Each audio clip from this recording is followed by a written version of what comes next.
Good evening, everybody. TokyoJer85 here, back with a new video, the top 5 Silent Hill games. Now, with this particular franchise, the only reason I did top 5 is because there's barely 10 games even in the series, and I thought it'd be kind of weird to do a top 10 when there's really just about 10 games in the mainline series. So I broke it down into my 5 favorite Silent Hill games, and with that, let's just jump right into the list. In the number 5 spot, obviously we have the first Silent Hill for PS1. It's the game that started the whole franchise. Really, I feel it's the first fully 3D horror game. I know there was ones before this, but this game really knocked it out of the park with its atmosphere. Even nowadays, it didn't age, I would say, too well, but playing it now, the atmosphere just shines through. I still think it's just as creepy now as it was when it first came out. At the time, it had great 3D graphics, fully 3D environments. It had one of the first truly cinematic stories where it had a lot of complex themes of demonic undertones, and also had some,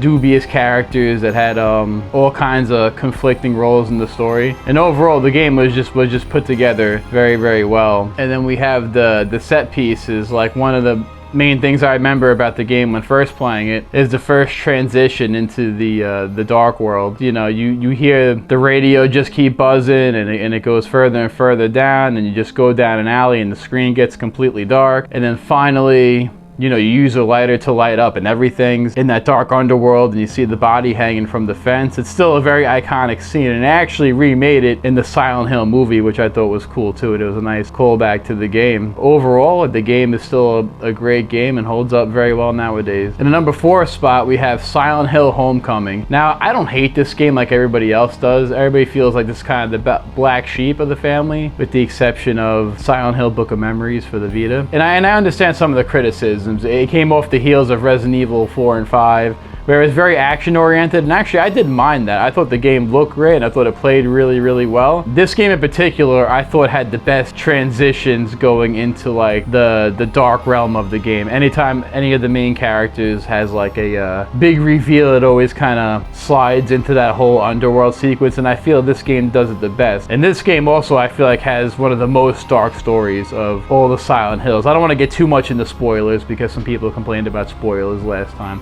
But pretty much the game centers around 4 founding families and a new location called Shepherd's Glen. The way the story unfolds is great. It's got a lot of cool locations in the game as well, and it is a bit more action focused than the other games, but it's still got decent puzzle solving, and the game overall is just a very well put together game, and I come back to it a lot to play it time and time again. In the number 3 spot, we have Silent Hill 4: The Room. Now, this game is a very creepy game, and one thing I want to dispel before I even start this section is that there was a lot of rumors about this game not being a Silent Hill originally, that it was supposed to be a different game, and it's actually not true. There's another YouTuber, Jay's Reviews. He does a real deep dive on the development of the game, and to clear something up, it was always meant to be a Silent Hill. What I think happened with this game was you had the segments when you're in the room and it's first person, and people just thought that was so different that they thought it may have been a new game in development or like a different game in development, but no, it was always meant to be a Silent Hill. Now that I cleared that part up, we can get into the game, and the game itself is one of my personal favorites because it has a story that unfolds where you kind of uncover a plot of these victims, and you kind of see how each one dies in each scenario. The room kind of centers as like a hub between each of the main game worlds, and one really cool thing about the room itself, because you're stuck in the room essentially. Sometimes as the game progresses, you'll have some paranormal effects in the room where certain things will start to move around and give like really creepy vibes and atmosphere. And the funny thing is, I remember playing this game back in the day, and my nephew would watch me play it, and he would tell me how like those sequences in the room used to creep him out. And I didn't know at the time. He told me like a few years ago. He's now in his 20s, so I thought that was a fun thing to bring up. Overall, the game itself looks well, it plays great, and it has a tie-in too, because there's one of the main villains of the game, Walter Sullivan, is actually referenced in Silent Hill 2. He's in a you read a newspaper article about him being a murderer. He murdered 2 twins, which actually winds up in Silent Hill 4: The Room. So it's a great tie-in. Like the game didn't come out of nowhere. It had a very cohesive plot and ties into the previous games. It's a great game, and I love playing it to this day. In the number 2 spot, we have Silent Hill 2 for PlayStation 2. Now, I remember a lot of times me and my friends renting this game and always getting freaked out when we first get the radio and go under the bridge and you see like one of the first enemies come out, and it was a very nerve-wracking experience. But the game itself probably has the strongest narrative, I would feel, of the other games, with Homecoming coming close as far as like its dark tones. Again, I don't want to dip too much into the story, but pretty much he comes to the town because he gets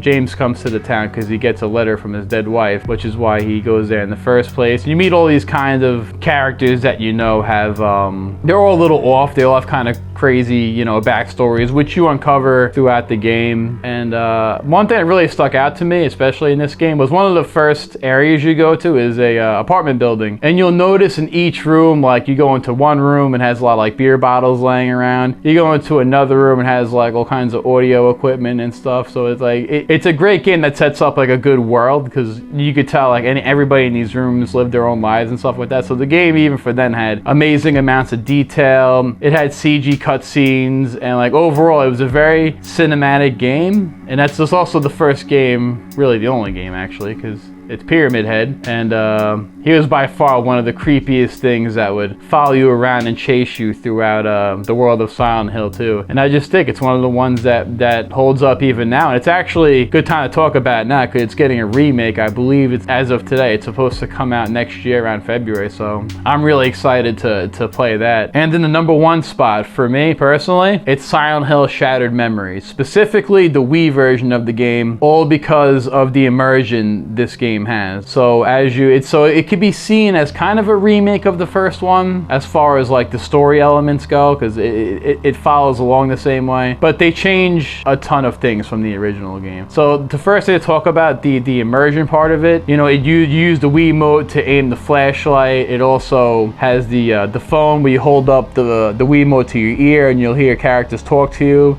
You could dial different phone numbers, and it sounds simple, but it just gives you like a whole new level of like immersion in the game, and it really just pulls you in. And I specifically mean the Wii version of this game is probably the best version. There are 2 other versions, one for the PSP and one for the PS2. I actually have also the PSP version. It's not as good. It's got all these weird extra load times, and I didn't play the PS2 version, but I'll tell you, as of this video is coming out, for some reason for PS2, it's like $300 complete in box, so that game went wild. But the Wii version is still very affordable and you can still get it. But the immersion of this game is really what makes it stand out. It's got a great story. It also kind of has branching paths because you have different decisions you can make along the way. But also too, what makes this game very unique is the psychologist. So you have a point of view where, again, I don't want to make any spoilers. You're an unnamed character that sits with a psychologist, and that's how a lot of the narrative of the story unfolds. But he'll present you with different tests, different questions, and depending on how you answer these questions and perform these tests will actually change things in the game as far as subtle visuals and posters, but also the way the enemies look. And another thing that really adds to the atmosphere of this game is when you're in the dark world, when everything kind of freezes over, again, when there's like a big revelation, everything just freezes over, you're pretty much defenseless. The only thing you can do is, when you're being chased by these demons, is just run. The only thing you could do is run. So it gives you kind of a very powerless feeling as you're kind of like running from location to location. You'll have to do things as well to progress, but overall you have this like feeling of helplessness, because really the only thing you'll get that could provide any kind of protection for you is a flare, and you're just holding the flare and you're running through. And the game overall just has a great narrative and aesthetic, and again with the immersion with the Wii controls. So it's a very strong title in my book. I always go back to it and play it over and over again. While I feel it's not as demanding as the other games as far as like puzzle solving, I mean the hardest puzzle you're gonna have in this game is unzipping a coat and pulling some nails out of a window. Which again, it's great for immersion, but it's not great for puzzle solving.